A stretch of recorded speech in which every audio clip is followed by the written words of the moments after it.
नमस्कार साथियों, स्वागत है सभी का आज के इस कंप्लीट इंडियन ज्योग्राफी के क्लास में। दोस्तों, आज के इस लेक्चर में हम भूगोल की वैचारिक समझ को विकसित करेंगे। हम यह जानेंगे कि कैसे एक मामूली सा टीला लाखों वर्षों की प्रक्रियाओं के बाद एक विशाल पर्वत का रूप ले लेता है। हम स्थलाकृतियों के वर्गीकरण से लेकर के आधुनिक प्लेट विवर्तनिकी सिद्धांत यानी कि प्लेट टेक्टोनिक थ्योरी का एक संपूर्ण विश्लेषण करेंगे। तो आइए शुरू करते हैं आज के सेशन को। दोस्तों, भूगोल में ऊंचाई के आधार पर स्थलाकृतियों को अलग अलग श्रेणियों में बांटा गया है। इसे समझने के लिए हम समुद्र के स्तर को आधार रेखा मानते हैं। तो आइए इन चरणों को विस्तार से समझते हैं। पहले बात करते हैं उच्च भूमि या टीले की। यह स्थलाकृति का पहला स्तर है। इसकी ऊंचाई 350 मीटर से कम होती है और इसकी कोई निश्चित आकृति नहीं होती है। दूसरी बात करें तो पहाड़ी की, जब जमीन समुद्र तल से 350 मीटर से लेकर के 1500 मीटर तक ऊंची हो जाती है तो उसे हम पहाड़ी कहते हैं। क्या बोलते हैं? पहाड़ी बोलते हैं। इन सभी पॉइंट्स को याद रखिएगा। पहाड़ी किसको बोलते हैं? तो जब जमीन समुद्र तल से 350 मीटर से लेकर के 1500 मीटर तक ऊंची हो जाती है तो उसे हम पहाड़ी कहते हैं। और वहीं अगर बात करें पर्वत की, तो यह सबसे ऊंचा स्तर है। यदि ऊंचाई 1500 मीटर से अधिक है और इसका शीर्ष जो है नुकीला है तो भौगोलिक रूप से इसे पर्वत पुकारा जाता है। क्या बोला जाता है? पर्वत बोला जाता है। तो इन तीनों के बीच के अंतर को समझना महत्वपूर्ण है, क्योंकि अक्सर हम बोलचाल में इन्हें एक ही मान लेते हैं। लेकिन ऊंचाई का यह स्पष्ट वर्गीकरण आपकी वैचारिक समझ को मजबूत करेगा। दोस्तों, आगे बात करें तो जब कई पर्वत एक साथ मिलते हैं तो उन्हें उनकी संरचना और आयु के आधार पर अलग अलग नाम दिए जाते हैं। आइए इन तीन महत्वपूर्ण शब्दावलियों को समझते हैं: पर्वत श्रेणी, पर्वत समूह या श्रृंखला और कटक।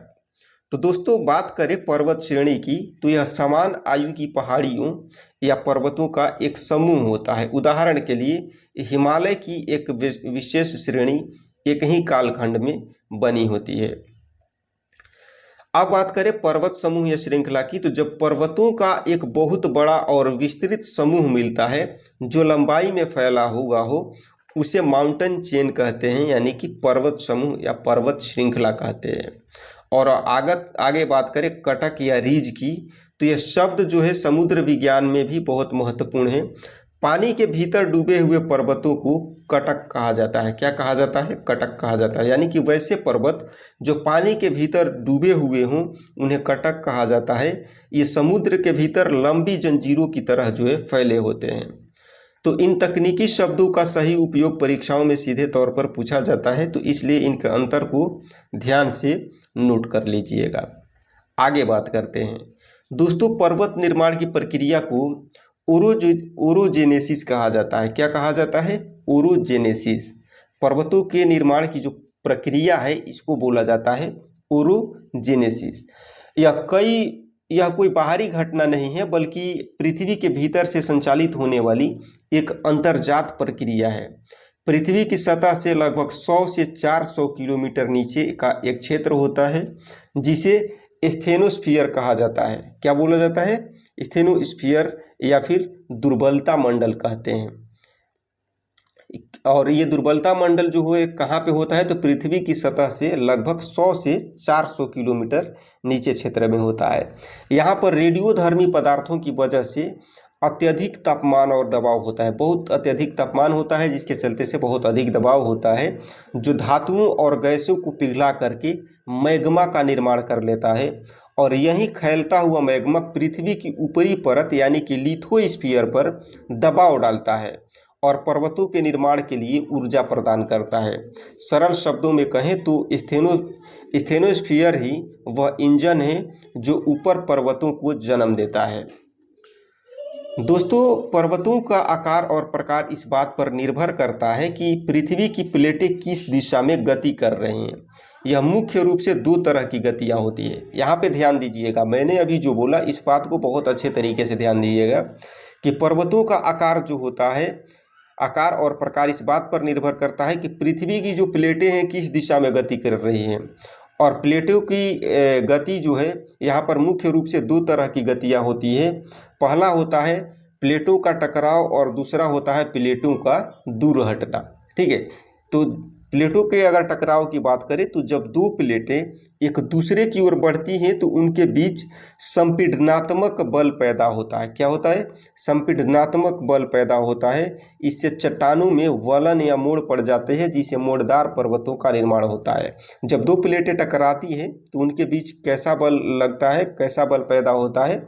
संपीडनात्मक बल पैदा होता है, कंप्रेशनल फोर्स जो है पैदा होता है। और इससे चट्टानों में क्या हो जाता है? वलन पड़ जाता है या मोड़ पड़ जाता है, जिससे मुड़दार पर्वतों का निर्माण हो जाता है। और आगे बात करें तो जब प्लेटें एक दूसरे से दूर हटती हैं, यानी कि जब प्लेटें एक दूसरे से विपरीत दिशा में जाती है तो तनाव बल उत्पन्न होता है, यानी कि टेंशनल फोर्स उत्पन्न होता है। और इस टेंशनल फोर्स के चलते जो है पृथ्वी की सतह पर दरार या भ्रंश पड़ जाता है, जिससे भ्रंश पर्वतों का जन्म होता है। तो ये दोनों बल पृथ्वी की सतह को नया रूप देने के लिए जिम्मेदार हैं और इन्हीं के कारण जो है दुनिया के सबसे ऊंचे शिखर और गहरी घाटियां बनती हैं। तो इसको भी ध्यान में रखिएगा। दोस्तों आइए अब पहले प्रकार के पर्वतों यानी कि मुड़दार पर्वतों को गहराई से समझते हैं। जैसा कि हमने चर्चा किया कि इनका निर्माण जो है प्लेटों के टकराव और संपीडनात्मक बल के कारण चट्टानों में पड़ने वाले मोड़ों से होता है। इन पर्वतों की सबसे बड़ी विशेषता ये है कि ये विश्व के सबसे ऊंचे और सबसे विस्तृत पर्वत होते हैं। भारत में इनके बेहतरीन उदाहरण हैं हिमालय, अरावली और पूर्वी घाट। हिमालय जो आज भी अपनी युवा अवस्था में है, अरावली जो अपनी प्रारंभिक अवस्था में मुड़दार पर्वत ही था, और पूर्वी घाट यह भी इसी प्रक्रिया का हिस्सा है। मुड़दार पर्वत पृथ्वी की सक्रिय प्लेट विवर्तनिकी गतिविधियों का प्रत्यक्ष प्रमाण है। दोस्तों दूसरे प्रकार के पर्वत हैं भ्रंश पर्वत या ब्लॉक माउंटेन। इनका निर्माण प्लेटों के एक दूसरे से दूर हटने की वजह से होता है। जब तनाव बल अधिक हो जाता है तो जमीन का एक हिस्सा या तो ऊपर उठ जाता है या बगल का जो हिस्सा है नीचे धंस जाता है, जिससे दरार या भ्रंश बन जाता है।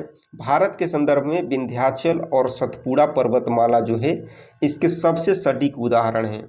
इन पर्वतों के बीच अक्सर रिफ्ट वैली या भ्रंश घाटियाँ पाई जाती हैं, जिनमें नर्मदा जैसी नदियाँ बहती हैं। ये पर्वत जो है दिखने में ऊंचे और सपाट हो सकते हैं।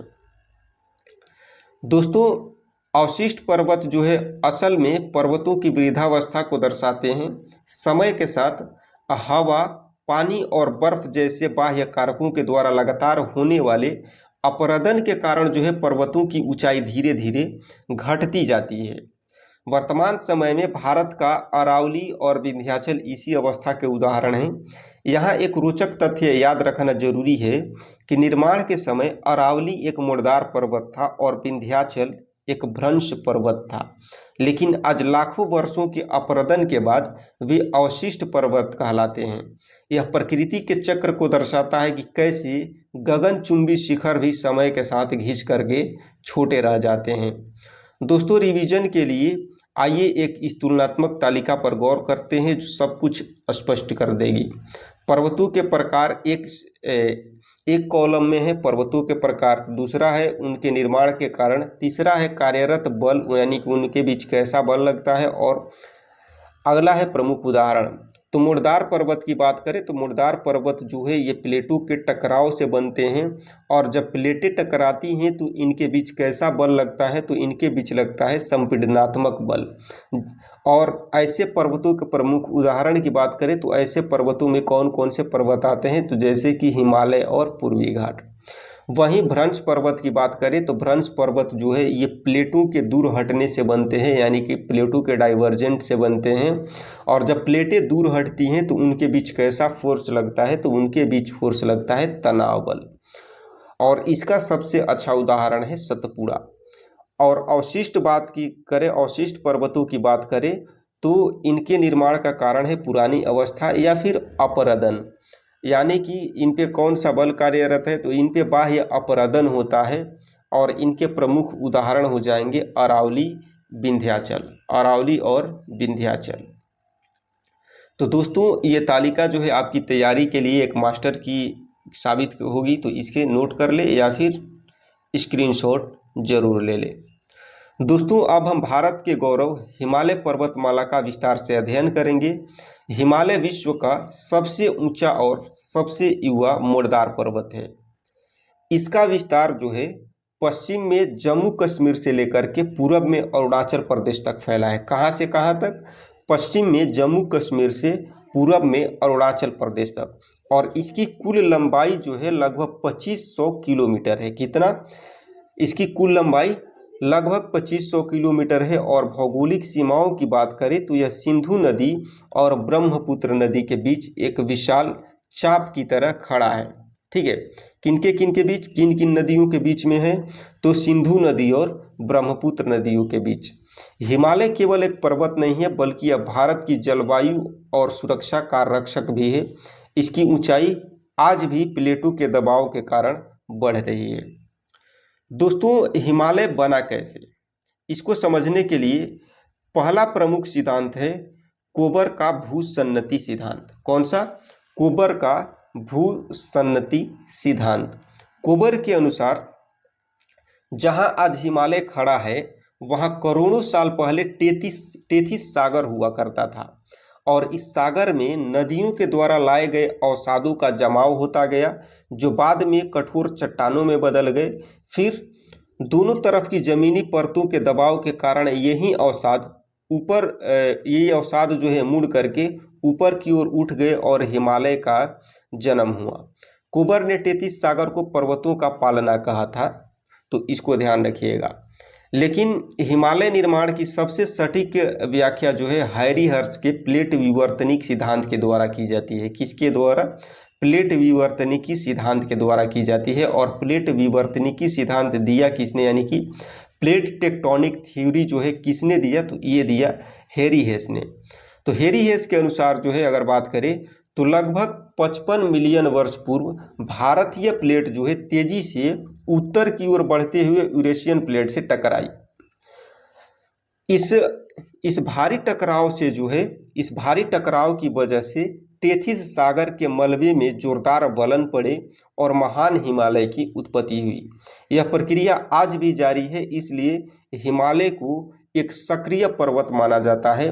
इस सिद्धांत ने कोबर के विचारों को वैज्ञानिक आधार जो है प्रदान किया। तो दोस्तों इन सभी बातों को आपको ध्यान रखना है। दोस्तों अब समय है जांचने का कि हमने आज क्या सीखा। तो आइए कुछ महत्वपूर्ण प्रश्नों पर नज़र डालते हैं और इन सभी प्रश्नों का जवाब जो है आपको कमेंट सेक्शन में देना है। देखिए मैंने तो आपको सारी चीज़ें बता दी और प्रश्नों का जवाब भी मैं खुद ही बताऊंगा, तो फिर आपने पढ़ा क्या ये तो पता नहीं चलेगा।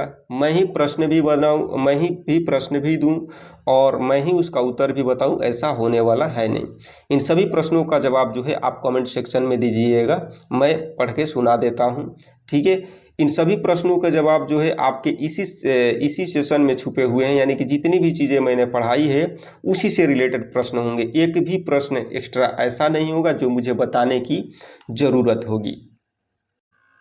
तो दोस्तों आपके लिए सबसे पहला प्रश्न है कि पर्वत निर्माण की प्रक्रिया मुख्य रूप से किसके कारण होती है? ऑप्शन है बाह्य बलों के कारण, पृथ्वी की आंतरिक ऊर्जा के कारण, समुद्री लहरों के कारण या फिर जलवायु परिवर्तन के कारण। अगला प्रश्न है समान आयु की पहाड़ियों के समूह को क्या कहा जाता है? देखिए आपको उत्तर कैसे देना है, तो आपको जवाब सिर्फ देना है पहला का कौन सा ऑप्शन होगा, यानी कि 1 नंबर दे करके और उसके सामने जो ऑप्शन होगा उसको लिख देना है। तो अगला प्रश्न है कि समान आयु की पहाड़ियों के समूह को क्या कहा जाता है? ऑप्शन से कटक, टीला, पर्वत श्रेणी या फिर भ्रंश। नेक्स्ट है प्लेटों के दूर हटने से उत्पन्न तनाव बल के कारण किस प्रकार के पर्वत बनते हैं? ऑप्शन से भ्रंश पर्वत, मोड़दार पर्वत, अवशिष्ट पर्वत या फिर ज्वालामुखी पर्वत। नेक्स्ट है भूसन्नति सिद्धांत का प्रतिपादन किसने किया था? ऑप्शन से हैरी हेस, कोबर, अल्फ्रेड वेगनर या फिर न्यूटन।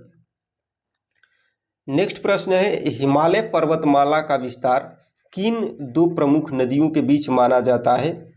ऑप्शन से गंगा और यमुना, नर्मदा और ताप्ती, सिंधु और ब्रह्मपुत्र या फिर गोदावरी और कृष्णा।